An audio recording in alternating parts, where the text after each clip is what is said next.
हरे कृष्णा। ओम नमो भगवते वासुदेवाय। ओम नमो भगवते वासुदेवाय।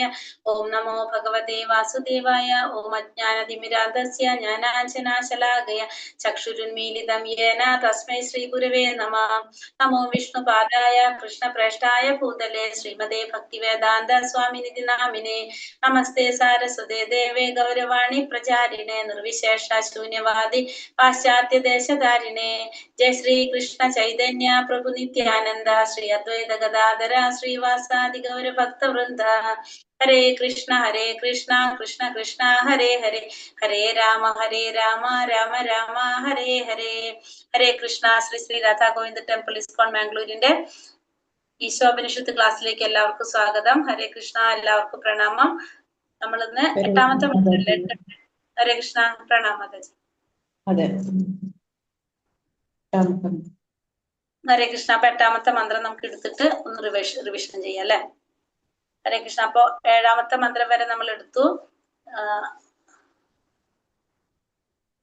ഇന്നലത്തെ മന്ത്രത്തിൽ എന്താ പറഞ്ഞത്? എല്ലാവരും ഗുണപരമായിട്ടെല്ലാം ഭഗവാന് തുല്യമാണ് എന്ന് വീക്ഷിക്കുന്നവൻ ശരിയായ ജ്ഞാനമുള്ളവനാണ്, അയാൾക്ക് മായയും ഭയമൊന്നും ഉണ്ടാവില്ല എന്നാണ് നമ്മള് ഏഴാമത്തെ മന്ത്രത്തിൽ പറഞ്ഞത്. എട്ടാമത്തെ മന്ത്രത്തില് അങ്ങനെയുള്ള ഭഗവാനെ കുറിച്ചാണ് നമ്മൾ പഠിക്കുന്നത്. എട്ടാമത്തെ മന്ത്രത്തില് എങ്ങനെയാണ് അപ്പൊ ആ ഭഗവാനെ എങ്ങനെയാണ് നമുക്ക് ഗ്രഹിക്കാൻ സാധിക്കുന്നത് എന്നാണ് എട്ടാമത്തെ മന്ത്രത്തിൽ പറയുന്നത് ഭഗവാനെ കുറിച്ച്. ഹരേ കൃഷ്ണ. ഓം നമോ ഭഗവത്തെ വാസുദേവായ. സപ്യര്യഗാചുക്രം അകായമവർണം അസ്നാവിരം ശുദ്ധമപാപവിത്തം കവിർമനീഷി പരിപൂസയംഭൂ യഥാ തഥ്യഥോർത്ഥാൻ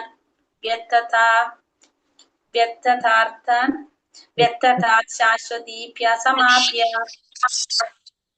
സപ്യര്യഗാചുക്രമകായമവർണം അസ്നാവിരം ശുദ്ധമപാപവിത്തം കവിർമനീഷി പരിപൂസയംഭൂ യഥാ തഥ്യഥാ അർത്ഥാൻ വിതതാത് ശാശ്വതീഭ്യ സമാപ്യ. ചൊല്ലിക്കോളൂ. സവിര്യഗാചുക്രം അകായം ആവരണം അസ്നാവിരം ശുദ്ധമപാപവിത്തം കവിർമനീഷി പരിപുസ്വയംഭോ യഥാ തഥ്യഥോർത്ഥാൻ വിദധാത് ശാശ്വതീഭ്യ സമാപ്യ. ഹരേ കൃഷ്ണ. ഇവിടെ എന്താ പറയണത്? അങ്ങനെയുള്ള ഒരു വ്യക്തി, എങ്ങനെയുള്ള വ്യക്തിയെ കുറിച്ച് പറഞ്ഞത്? നമ്മൾ ഭഗവാന്റെ കുറിച്ച് കഴിഞ്ഞ ശ്ലോകത്തിൽ പറഞ്ഞില്ലേ? ഭഗവാനും ജീവാത്മാക്കളും ഗുണത്തിൽ തുല്യരാണ്, അത് മനസ്സിലാക്കുന്നവൻ ശരിയായ ജ്ഞാനമുള്ളവനാണ്, അയാൾക്ക് മായയും ഭയം ഒന്നും ഉണ്ടാവില്ല എന്ന് പറഞ്ഞു. അപ്പൊ അങ്ങനെയുള്ള ആ വ്യക്തിയെ കുറിച്ച് ഭഗവാനെ കുറിച്ചാണ് പറയുന്നത്. അപ്പൊ ഭഗവാൻ എങ്ങനെയാണ്? ശരീരമില്ലാത്തവനാണ്. ഭഗവാൻ എന്തില്ല? ശരീരമില്ല. നമ്മളെ പോലുള്ള ശരീരമല്ല ഭഗവാന്റെ ശരീരം. ഭഗവാൻ ശരീരമില്ലാത്തവനാണ്, സർവജ്ഞനാണ്, പിന്നെ ദോഷരഹിതനാണ്, ദോഷങ്ങളൊന്നുമില്ല, സിരകളില്ലാത്തവനാണ് ഭഗവാൻ. നമ്മുടെ പോലെ ഭഗവാൻ എന്തില്ല? നമ്മളെ കൈ മുറിച്ചു കഴിഞ്ഞാൽ നമുക്ക് ഞരമ്പും കാര്യങ്ങളൊക്കെ കാണാൻ സാധിക്കില്ല. ഭഗവാൻ എന്തില്ല? സിരകളില്ല. പാപരഹിതനാണ് ഭഗവാൻ, സ്വയം സമ്പൂർണനാണ് ഭഗവാൻ, തത്വജ്ഞാനിയും അനാദികാലം മുതൽക്ക് തന്നെ എല്ലാവരുടെയും അഭിഷ്ടങ്ങൾ നിറവേറ്റുന്നവനുമാണ്, സർവശക്തനുമായ ഭഗവാനെ വസ്തുതാപരമായി ഗ്രഹിച്ചിരിക്കുന്നു. അപ്പൊ ഭഗവാൻ എങ്ങനെയാണെന്ന് പറയുന്നത്? ശരീരമില്ലാത്തവനാണ്, സർവജ്ഞനാണ്, പിന്നെ സമ്പൂർണനാണ്, സിരകളില്ലാത്തവനാണ്, ദോഷരഹിതനാണ്, പാപരഹിതനാണ്, തത്വജ്ഞാനിയാണ്, അനാദികാലം മുതൽക്ക് തന്നെ എല്ലാവരുടെയും അഭിഷ്ടങ്ങൾ നിറവേറ്റുന്നവനുമായിട്ടുള്ള ആ സർവശക്തനായിട്ടുള്ള ഭഗവാനെ വസ്തുതാപരമായിട്ട് ഗ്രഹിച്ചിരിക്കുന്നു. അപ്പൊ ഭഗവാനെ കുറിച്ച് ഇവിടെ പറയുന്നത് എന്താ ഇവിടെ പറഞ്ഞപ്പോ? ഭഗവാൻ ശരീരമില്ലാത്തവനാണ്. ഭഗവാൻ എന്തില്ല? ഭഗവാന്റെ ആത്മാവും ശരീരവും എല്ലാം ഒന്ന് തന്നെയാണ്. ഭഗവാൻ ശരീരമില്ല. പിന്നെ സർവജ്ഞനാണ് ഭഗവാൻ, ദോഷരഹിതനാണ് ഭഗവാൻ, സിരകളില്ലാത്തവനും പാപരഹിതനും സ്വയം സമ്പൂർണനും തത്വജ്ഞാനിയും അനാദികാലം മുതൽക്ക് തന്നെ എല്ലാവരുടെയും അഭിഷ്ടങ്ങൾ നിറവേറ്റുന്നവനുമായിട്ടുള്ള ആ സർവശക്തനെ വസ്തുതാപരമായി ഗ്രഹിച്ചിരിക്കുന്നു. അതാണ് എട്ടാമത്തെ മന്ത്രത്തിൽ പറയുന്നത്. അപ്പൊ ഭഗവാന്റെ സവിശേഷതകൾ. ഭഗവാൻ എങ്ങനെയാണ് നമ്മൾ മനസ്സിലാക്കേണ്ടത്? ഭഗവാൻ ശരീരമില്ലാത്തവനാണ് ഭഗവാൻ. പിന്നെ അതുപോലെ തന്നെ ദോഷരഹിത, സർവജ്ഞനാണ്, സമ്പൂർണനാണ്. പിന്നെ സിരകളില്ലാത്തവനാണ്, ശരീരമില്ലാത്തവനാണ്, ദോഷരഹിതനാണ്, പാപരഹിതനാണ്, തത്വജ്ഞാനിയാണ്, അനാദികാലം മുതൽക്ക് തന്നെ എല്ലാവരുടെയും അഭിഷ്ടങ്ങൾ നിറവേറ്റുന്നവനുമാണ്. അങ്ങനെ സർവശക്തനായിട്ട് വസ്തുതാപരമായിട്ട് ഭഗവാനെ ഗ്രഹിക്കാൻ സാധിക്കുക. ഭഗവാൻ എങ്ങനെയാണ്? ശരീരമില്ലാത്തവനാണ്, സമ്പൂർണനാണ്, സർവജ്ഞനാണ്, ദോഷരഹിതനാണ്, സിരകളില്ലാത്തവനാണ്. നമുക്കിത് പഠിക്കാൻ എളുപ്പത്തിന്. ശരീരമില്ലാത്തവനാണ്, സിരകളില്ലാത്തവനാണ്, സർവജ്ഞനാണ്, സമ്പൂർണനാണ്, പാപരഹിതനാണ്, ദോഷരഹിതനാണ്, അനാദികാലം മുതൽക്ക് തന്നെ എല്ലാവരുടെയും അഭിഷ്ടങ്ങൾ നിറവേറ്റുന്നവനുമാണ്. ഇത്തിരി കൂടി എളുപ്പം. അപ്പൊ എങ്ങനെയാ മനസ്സിലാക്കേണ്ടത്? നമുക്ക് ഭഗവാനെ എങ്ങനെയാ മനസ്സിലാക്കേണ്ടത്? ഭഗവാൻ ശരീരമില്ലാത്തവനും സിരകളില്ലാത്തവനും. ഓർക്കാൻ പറ്റുമല്ലോ. എങ്ങനെയാണ് ഭഗവാനെ നമ്മൾ മനസ്സിലാക്കുന്നത്? ശരീരമില്ലാത്തവനാണ്, സിരകളില്ലാത്തവനാണ്, പിന്നെ സർവജ്ഞനാണ്, സമ്പൂർണനാണ്. ഭഗവാൻ സർവജ്ഞനുമാണ്, സമ്പൂർണനുമാണ്, ദോഷരഹിതനുമാണ്, പാപരഹിതനുമാണ്, പിന്നെ തത്വജ്ഞാനിയാണ്, അനാദികാലം മുതൽക്ക് തന്നെ എല്ലാവരുടെയും അഭിഷ്ടങ്ങൾ നിറവേറ്റുന്നവനുമാണ്. ആ സർവശക്തനെ വസ്തുതാപരമായിട്ട് ഗ്രഹിച്ചിരിക്കുന്നു. കുറച്ചും കൂടി കിട്ടും എളുപ്പത്തില്. എങ്ങനെയാണ് മനസ്സിലാക്കുന്നത് നമ്മൾ ഭഗവാൻ അറിയുന്നതില്? ശരീരമില്ലാത്തവനും സിരകളില്ലാത്തവനും രണ്ടും ഒരു കണക്ട് ആയിട്ട് വരും. ശരീരമില്ലാത്തവനാണ്, സിരകളില്ലാത്തവനാണ്, പിന്നെ ദോഷരഹിതനാണ്, പാപരഹിതനാണ്, സർവജ്ഞനാണ്, സമ്പൂർണനാണ്, തത്വജ്ഞാനിയും അനാദികാലം മുതലേ തന്നെ എല്ലാവരുടെ അഭിഷ്ടങ്ങളും നിറവേറ്റി കൊടുക്കുന്നവനുമാണ്. ആ സർവശക്തനെ വസ്തുതാപരമായി ഗ്രഹിച്ചിരിക്കുന്നു. കിട്ടിയോ? പറ്റുമോ പറയാൻ? പറഞ്ഞു വെക്കൊന്ന്. ഭഗവാൻ ശരീരം ഇല്ലാത്തവനും സർവജ്ഞനും ദോഷരഹിതനും സിരകളില്ലാത്തവനും പാപരഹിതനും സ്വയം സമ്പൂർണനും തത്വജ്ഞാനിയും അനാദികാലം മുഴുവൻ എല്ലാവരുടെയും അഭിഷ്ടങ്ങൾ നിറവേറ്റുന്നവനുമായ സർവശക്തനെ വസ്തുതാപരമായിട്ട് ഗ്രഹിച്ചിരിക്കുന്നു. മനസ്സിലായത്?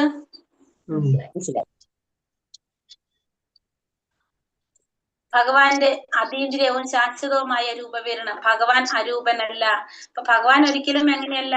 ഭഗവാന് രൂപമില്ലാത്തവനല്ല. ഭഗവാൻ ഒരു രൂപമുണ്ട്. അദ്ദേഹത്തിന് തന്റേതായ അതീന്ദ്രിയ രൂപമുണ്ട്. ഈ രൂപം പ്രാപഞ്ചിക ലോകത്തിലെ രൂപങ്ങളിൽ നിന്നും വ്യത്യസ്തമാണ്. അപ്പൊ നമ്മൾ ഈ ഭൗതിക പ്രപഞ്ചത്തിൽ കാണുന്ന രൂപം പോലെയല്ല ഭഗവാന്റെ രൂപം. ഈ ലോകത്തിലെ ജീവസത്തുക്കളുടെ രൂപം ഭൗതിക പ്രകൃതിയാൽ രൂപവൽക്കരിക്കപ്പെട്ടതാണ്. അപ്പൊ നമ്മൾ ഈ ഭൗതിക പ്രകൃതിയില് ഈ ജീവാത്മാക്കളെ രൂപം എന്ന് പറയുന്നത് പ്രകൃതിക്ക് അനുസരിച്ചുള്ള രൂപമാണ് എവിടെ കിട്ടുന്നത്? ഈ ഭൗതിക പ്രകൃതിയില് കിട്ടുന്നത്. അതേപോലെ എല്ലാവരുടെ രൂപം ഭഗവാന്റെ രൂപം. ഭഗവാന്റെ ഇന്ദ്രിയാതീത ശരീരം സിരകൾ പോലുള്ള യാതൊന്നും ഇല്ലാത്തതാണ്. അപ്പൊ ഭഗവാന്റെ ശരീരത്തിൽ എന്തില്ല? ഈ സിരകളൊന്നും ഇല്ല. നമ്മുടേതുപോലെ ഭഗവാൻ പ്രകൃതി നിയമത്തിന് അനുസൃതമായ ഒരു ശരീരം സ്വീകരിക്കുന്നുമില്ല. നമ്മളെ പോലെ ഈ ഭൗതിക പ്രകൃതിയുടെ നിയമങ്ങൾക്ക് അനുസൃതമായിട്ട് ഒരു ശരീരം ആര് സ്വീകരിക്കുന്നില്ല? ഭഗവാൻ സ്വീകരിക്കുന്നില്ല. ഭൗതികമായ ബദ്ധ ജീവിതത്തിൽ ആത്മാവ് സ്ഥൂല ശരീരത്തിൽ നിന്നും സൂക്ഷ്മ ശരീരമായ മനസ്സിൽ നിന്നും വ്യത്യസ്തമാണ്. അപ്പൊ ഈ ഭൗതികമായ ബദ്ധ ജീവിതത്തിൽ, നമ്മൾ ഈ ഭൗതിക ലോകത്ത് നമ്മുടെ ജീവിതത്തില് ആത്മാവ് ഈ സ്ഥൂല ശരീരത്തിൽ നിന്നും സൂക്ഷ്മ ശരീരമായ മനസ്സിൽ നിന്നും വ്യത്യസ്തമാണ്. അപ്പൊ നമ്മളൊരു സൂക്ഷ്മ ശരീരമുണ്ട്, സ്ഥൂല ശരീരമുണ്ട്. അപ്പൊ ഈ സൂക്ഷ്മ ശരീരത്തിനും സ്ഥൂല ശരീരത്തിനും വ്യത്യസ്തമാണെന്ത്? ആത്മാവ്. ഇത് ഒക്കെ വേറെ വേറെയാണ്. ആത്മാവ് വേറെ, സ്ഥൂല ശരീരം വേറെ, സൂക്ഷ്മ ശരീരം വേറെ. പരമപുരുഷനെ സംബന്ധിച്ചിടത്തോളം ആത്മാവ്, ശരീരം, മനസ്സ് എന്നിങ്ങനെ വ്യത്യാസങ്ങളില്ല. അവിടുത്തെ മനസ്സും ശരീരവും അവിടുന്ന് തന്നെയും ഒന്നാണ്. അവിടുന്ന് പരിപൂർണനാണ്. അപ്പൊ നമ്മളെ പോലെ തന്നെ ശരീരവും ആത്മാവും മനസ്സും വേറെ വേറൊന്നും ആർക്കില്ല? ഭഗവാനില്ല. ഭഗവാന്റെ ആത്മാവും ശരീരവും മനസ്സും എല്ലാം എന്താണ്? എല്ലാം ഒന്ന് തന്നെയാണ്. ഭഗവാൻ പരിപൂർണനാണ്. ഭഗവാൻ അരൂപനല്ല. അദ്ദേഹത്തിന് തന്റേതായ അതീന്ദ്രിയ രൂപമുണ്ട്. ഈ രൂപം പ്രാപഞ്ചിക ലോകത്തിലെ രൂപങ്ങളിൽ നിന്ന് വ്യത്യസ്തമാണ്. ഇതിപ്പോ നമ്മൾ പറഞ്ഞതാണല്ലേ. ഭൗതിക പ്രകൃതിയിൽ രൂപവൽക്കരിക്കപ്പെട്ടതാണ്. ഇതും പറഞ്ഞതാണ്. പരമപുരുഷനെ സംബന്ധിച്ചിടത്തോളം വ്യത്യാസങ്ങളില്ല. ഓക്കെ. പരമപുരുഷനെ സംബന്ധിച്ചിടത്തോളം ആത്മാവ്, ശരീരം, മനസ്സ് എന്നിങ്ങനെ വ്യത്യാസങ്ങളില്ല. ഭഗവാന്റെ മനസ്സും ശരീരവും ഒന്ന് തന്നെയാണ്. അവിടുന്ന് പരിപൂർണനാണ്. ബ്രഹ്മസംഹിതയിൽ പറയുന്നത് ഭഗവാൻ ശാശ്വത രൂപം, ഭഗവാന്റെ ശാശ്വത രൂപം അനശ്വരത, പൂർണ്ണജ്ഞാനം, പൂർണ്ണ ആനന്ദം എന്നിവയെ പൂർണ്ണമായും പ്രതിനിധീകരിക്കുന്നതാണ്. അതായത് ബ്രഹ്മസംഹിതയിൽ 1-ാമത്തിൽ എന്താ പറയുന്നത്? ഈശ്വര പരമകൃഷ്ണ സച്ചിദാനന്ദ വിഗ്രഹ അനാദിരാതിർ ഗോവിന്ദ സർവകാരണക്കാരൻ അല്ലെ. അപ്പൊ ഭഗവാൻ എങ്ങനെയാണ്? ഭഗവാൻ ശാശ്വതമായിട്ടുള്ള ഭഗവാൻ ഒരു രൂപമുണ്ട്. പൂർണ്ണജ്ഞാനമാണ് ഭഗവാൻ, ശാശ്വതമായിട്ടുള്ള സത്ത് ചിത്ത് ആനന്ദം എന്ന് പറയുന്നത്. സത്ത് ശാശ്വതമായിട്ടുള്ളത്, ചിത്ത് ജ്ഞാനം, ആനന്ദം പൂർണ്ണമായ ആനന്ദം. ഈ മൂന്നും പ്രതിനിധീകരിക്കുന്നതാണ് എന്ത്? പൂർണ്ണമായിട്ട് പ്രതികരിക്കുന്നതാണ് സത്ത് ചിത്ത് ആനന്ദം എന്നതുകൊണ്ട് അർത്ഥാക്കുന്നത്. സത്ത് ശാശ്വതമായിട്ടുള്ളത്, ചിത്ത് പൂർണ്ണമായ ജ്ഞാനം, ആനന്ദം പൂർണ്ണമായ ജ്ഞാനന്ദം. ഇതിനെ പ്രതിനിധീകരിക്കുന്നതാണ് എന്ത്? സത്ത് ചിത്ത് ആനന്ദം എന്ന് പറയാം നമുക്ക്. ഭഗവാന്റെ അതീന്ദ്രിയ ശരീരം നമ്മുടേതിൽ നിന്ന് തികച്ചും വ്യത്യസ്തമാണെന്ന് വൈദിക സാഹിത്യം പ്രസ്താവിക്കുന്നു. അപ്പൊ ശാസ്ത്രങ്ങളിലും പറയുന്നത് എന്താണ്? ഭഗവാന്റെ ശരീരവും നമ്മുടെ ശരീരവും തികച്ചും വ്യത്യസ്തമാണ്. ചിലപ്പോൾ രൂപരഹിതൻ എന്ന് വർണ്ണിക്കപ്പെടുന്നു. രൂപരഹിതൻ എന്നതിന്റെ അർത്ഥം നമ്മുടേത് പോലുള്ള ശരീരം ഇല്ല എന്നതാണ്. അപ്പൊ ഭഗവാന്റെ രൂപരഹിതൻ എന്ന് പറയുന്നത് ഭഗവാന് രൂപമില്ല എന്നല്ല അതിൽ അർത്ഥാക്കണ്. നമ്മുടെ പോലുള്ള ഒരു ഭൗതിക ശരീരം അല്ല ആരുടെ? ഭഗവാന്റെ. അതുകൊണ്ടാണ് രൂപരഹിതൻ എന്ന് പറയുന്നത്. രൂപരഹിതൻ എന്നതുകൊണ്ട് അർത്ഥമാക്കുന്നത് ശരീരം ഇല്ല എന്നല്ല അതിലർത്ഥം, നമ്മുടെ പോലുള്ള ശരീരമല്ല എന്നാണ് അർത്ഥമാക്കുന്നത്. ബ്രഹ്മസംഹിത 5:32 തന്റെ ഏത് ശരീരഭാഗം കൊണ്ടും അദ്ദേഹത്തിന് ഏത് കാര്യം വേണമെങ്കിലും ചെയ്യാൻ കഴിയുമെന്ന് വ്യക്തമാക്കിയിട്ടുണ്ട്. അപ്പൊ ബ്രഹ്മസംഹിതയില് പറയുന്നത് എന്താണ്? ഭഗവാൻ നമുക്ക് കണ്ണുകൊണ്ട് കാണാനും പിന്നെ ചെവി കൊണ്ട് കേൾക്കാനും നമുക്ക് അങ്ങനെ സാധിക്കുള്ളൂ. പക്ഷെ ഭഗവാന്റെ എല്ലാ ഇന്ദ്രിയങ്ങൾക്കും എല്ലാ പ്രവർത്തികളും ചെയ്യാൻ സാധിക്കും. ഭഗവാന്റെ ഏത് ഭാഗം കൊണ്ടും ശരീരഭാഗം കൊണ്ടും ഏത് പ്രവൃത്തി ഏത് കാര്യം വേണമെങ്കിലും ചെയ്യാനായിട്ട് കഴിയും എന്ന് വ്യക്തമാക്കിയിരിക്കുന്നു. അദ്ദേഹത്തിന് കൈകൊണ്ട് നടക്കുക, കാലുകൾ കൊണ്ട് വസ്തുക്കൾ സ്വീകരിക്കുക, കണ്ണുകൾ കൊണ്ട് ഭക്ഷണം കഴിക്കുക മുതലായ കാര്യങ്ങൾ നടത്താൻ കഴിയുമെന്നാണ് ശ്രുതി മന്ത്രങ്ങളിൽ പറയുന്നത്. അപ്പൊ ഭഗവാൻ ഇവിടെ എങ്ങനെ ചെയ്യുന്നു പറഞ്ഞത്? കൈ കൊണ്ട് നടക്കുന്നു, കാലുകൊണ്ട് വസ്തുക്കൾ സ്വീകരിക്കുന്നു, കണ്ണുകൊണ്ട് ഭക്ഷണം കഴിക്കുന്നു. ഈ പറഞ്ഞ കാര്യങ്ങളൊക്കെ ചെയ്യാൻ സാധിക്കുന്നു എന്തിൽ പറയുന്നുണ്ട്? ശ്രുതി മന്ത്രങ്ങളിൽ പറയുന്നുണ്ട്. നമ്മുടേത് പോലുള്ള കൈയും കാലും ഇല്ലെങ്കിലും ആരേക്കാളും വേഗത്തിൽ ഓടാനും അർപ്പിക്കുന്ന വസ്തുക്കൾ സ്വീകരിക്കാനും പറ്റും. അപ്പൊ നമ്മുടെ പോലത്തെ കൈയും കാലും ഒന്നും ഇല്ലെങ്കിലും ഭഗവാൻ എന്താണ്? എല്ലാവരെക്കാളും വേഗത്തിൽ ഓടാനും സാധിക്കും, അർപ്പിക്കുന്ന വസ്തുക്കൾ സ്വീകരിക്കാനും ഭഗവാന് സാധിക്കും. അധികാരികളായ ആചാര്യന്മാരാൽ ക്ഷേത്രങ്ങളിൽ പ്രതിഷ്ഠിക്കപ്പെട്ട പൂജാ വിഗ്രഹങ്ങൾ ഭഗവാന്റെ യഥാർത്ഥ രൂപത്തിൽ നിന്ന് വ്യത്യസ്തമല്ല. അപ്പൊ അർച്ചാ വിഗ്രഹങ്ങൾ എന്ന് പറയുന്നത് ഒരിക്കലും എന്തെല്ലാന്ന് പറഞ്ഞത്? ഭഗവാന്റെ യഥാർത്ഥ രൂപത്തിൽ നിന്ന് വ്യത്യസ്തമല്ല അർച്ചാ വിഗ്രഹങ്ങള്. ആചാര്യന്മാരാൽ ക്ഷേത്രങ്ങളിൽ പ്രതിഷ്ഠിക്കപ്പെട്ട ഈ പൂജാ വിഗ്രഹങ്ങള് ഭഗവാന്റെ യഥാർത്ഥ രൂപത്തിൽ നിന്ന്, ഭഗവാന്റെ യഥാർത്ഥ രൂപം ഈ അർച്ചാ വിഗ്രഹങ്ങളും തമ്മിൽ യാതൊരു വ്യത്യാസവും ഇല്ല. അദ്ദേഹത്തിന്റെ ആദിമ രൂപം ഏതാണ്? ശ്രീകൃഷ്ണനാണ്. ഭഗവാൻ ശ്രീകൃഷ്ണ രൂപത്തിലാണ്. അതാണ് ഭഗവാന്റെ സ്വരൂപം എന്ന് പറയുന്നത്. ശ്രീകൃഷ്ണൻ, ബലരാമൻ, ശ്രീരാമൻ, നരസിംഹം, വരാഹം എന്നിങ്ങനെ അസംഖ്യ രൂപങ്ങളിൽ അവിടെ നിന്ന് വിസ്തരിക്കുന്നു. അപ്പൊ ശ്രീകൃഷ്ണൻ ആരൊക്കെയായിട്ടാണ് പറയുന്നത്? ഭഗവാൻ ശ്രീകൃഷ്ണൻ ബലരാമനായിട്ടും പിന്നെ ശ്രീരാമനായിട്ടും നരസിംഹമായിട്ടും വരാഹമായിട്ടും അങ്ങനെ അസംഖ്യ രൂപങ്ങളില് ഭഗവാൻ വിസ്തരിക്കുന്നുണ്ട്. ബലരാമനായിട്ടും ശ്രീരാമൻ, നരസിംഹം, വരാഹം അങ്ങനെ പല പല രൂപങ്ങളിൽ ഭഗവാൻ വിസ്തരിക്കുന്നു. ക്ഷേത്രങ്ങളിൽ ആരാധിക്കപ്പെടുന്ന പൂജാ വിഗ്രഹങ്ങളും അദ്ദേഹത്തിന്റെ വിപുലീകൃത രൂപമാണ്. അപ്പൊ ഭഗവാന്റെ തന്നെ വിപുലീകരിച്ച ഒരു രൂപമാണ് ഇത് ക്ഷേത്രങ്ങളില് ഉള്ള ഭഗവാന്റെ രൂപം. പൂജാ വിഗ്രഹങ്ങളെ ആരാധിക്കുന്നതിലൂടെ ഒരുവന് തൽക്ഷണം ഭഗവാനെ സമീപിക്കാൻ കഴിയുന്നു. അപ്പൊ ഭഗവാന്റെ വിഗ്രഹങ്ങളെ നമ്മൾ ആരാധന ചെയ്യുന്നതിലൂടെ എന്ത് സാധിക്കും? നമുക്ക് ഭഗവാനെ സമീപിക്കാനായിട്ട് സാധിക്കും. അപ്പൊ നമ്മൾ ഈ ആരാധനകൾ നടത്തുന്നതിന്റെ ഉദ്ദേശം എന്താണ്? ഭഗവാനെ സമീപിക്കുക, ഭഗവാനിലേക്ക് അടുക്കാൻ വേണ്ടിയിട്ടാണ് നമ്മൾ എന്ത് ചെയ്യുന്നത്? ആരാധന ചെയ്യുന്നത്.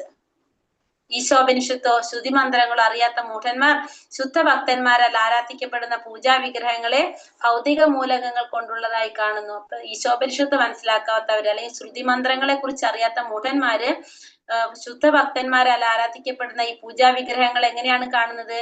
വെറുതെ ഭൗതിക മൂലകങ്ങൾ കൊണ്ട് ഉണ്ടാക്കിയിട്ടുള്ളതായിട്ടാണ് അവർ കണക്കാക്കുന്നത്.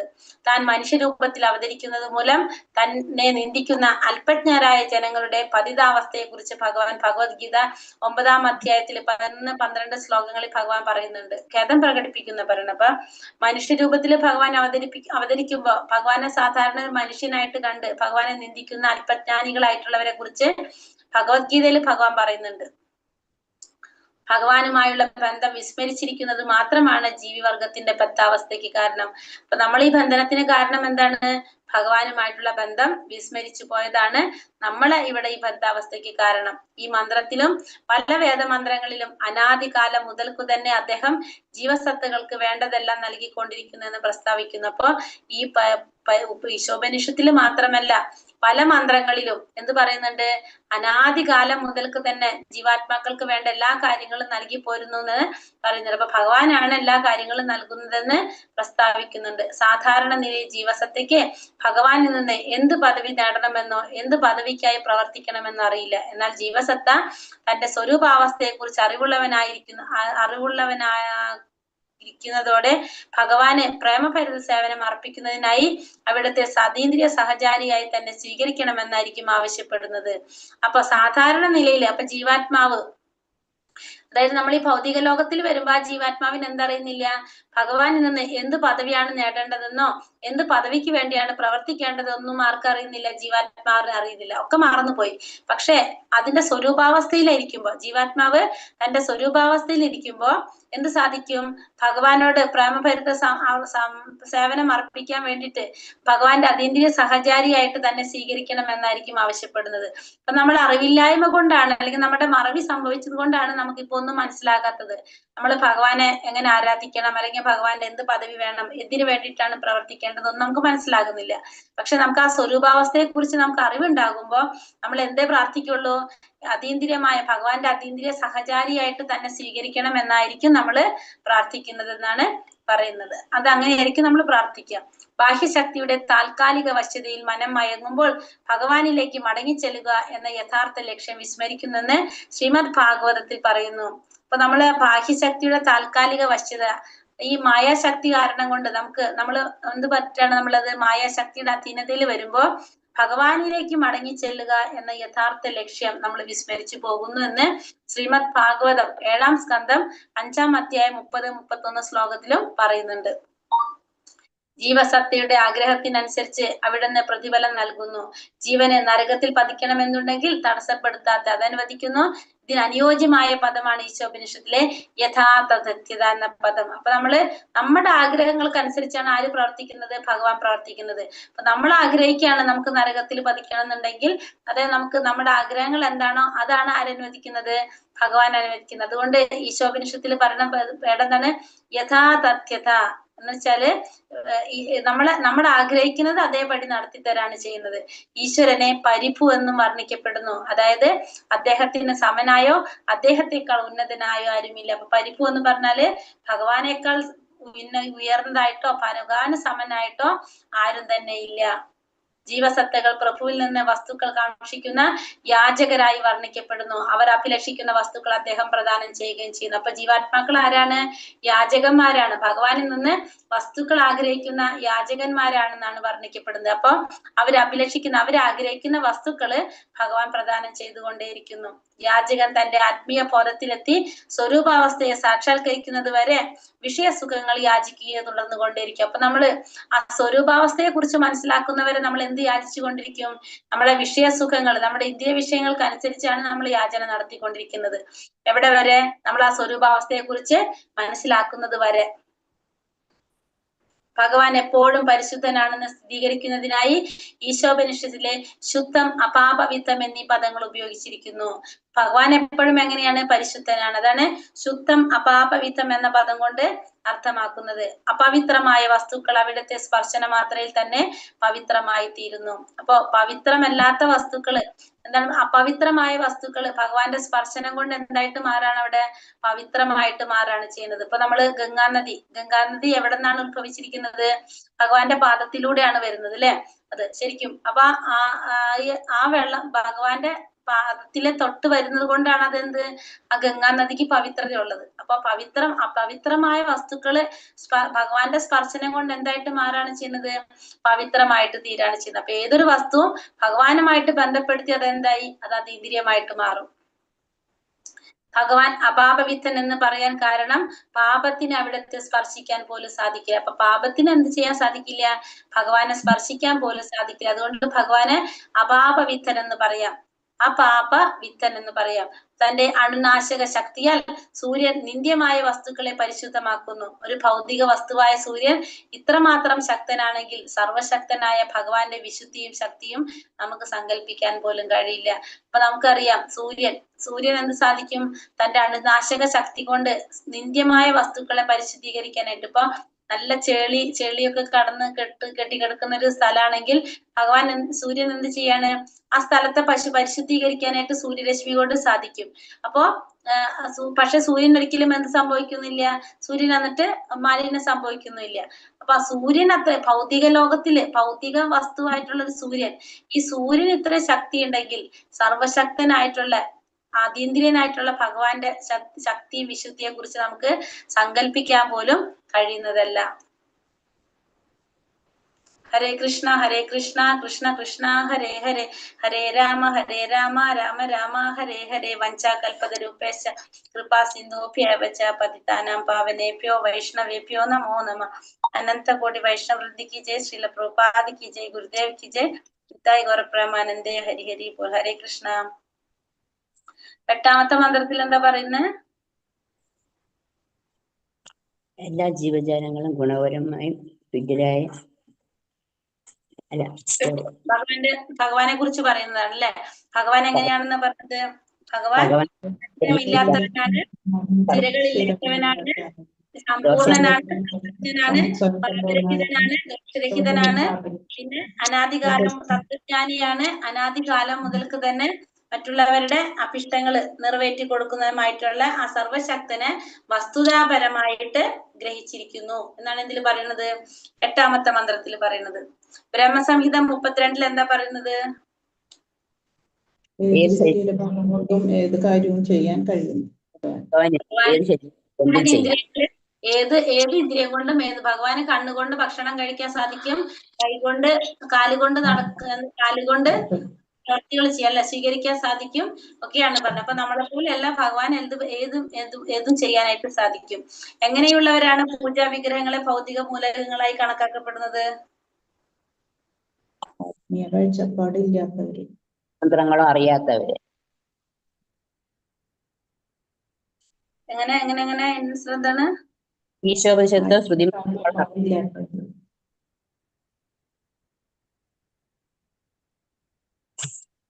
എവിടെയാണ് ആൻസർ? കണ്ടോ?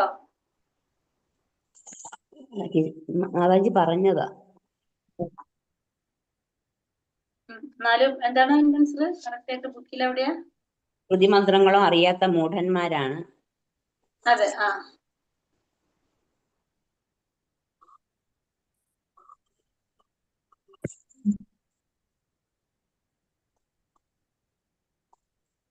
52ാമത്തെ പേജിൽ ലാസ്റ്റ് ഉണ്ട്.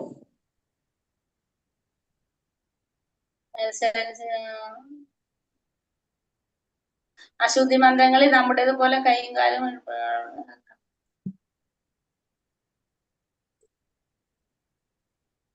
ക്വസ്റ്റ്യൻ എന്താണ്? എങ്ങനെയുള്ളവരാണ് പൂജാ വിഗ്രഹങ്ങളെ ഭൗതിക മൂലകങ്ങൾ കണക്കാക്കപ്പെടുന്നു? ആത്മീയ കാഴ്ചപ്പാട് ഇല്ലാത്തവര് എന്താണ്? എവിടെയാ മാതാജി? ഞാൻ കണ്ടില്ല.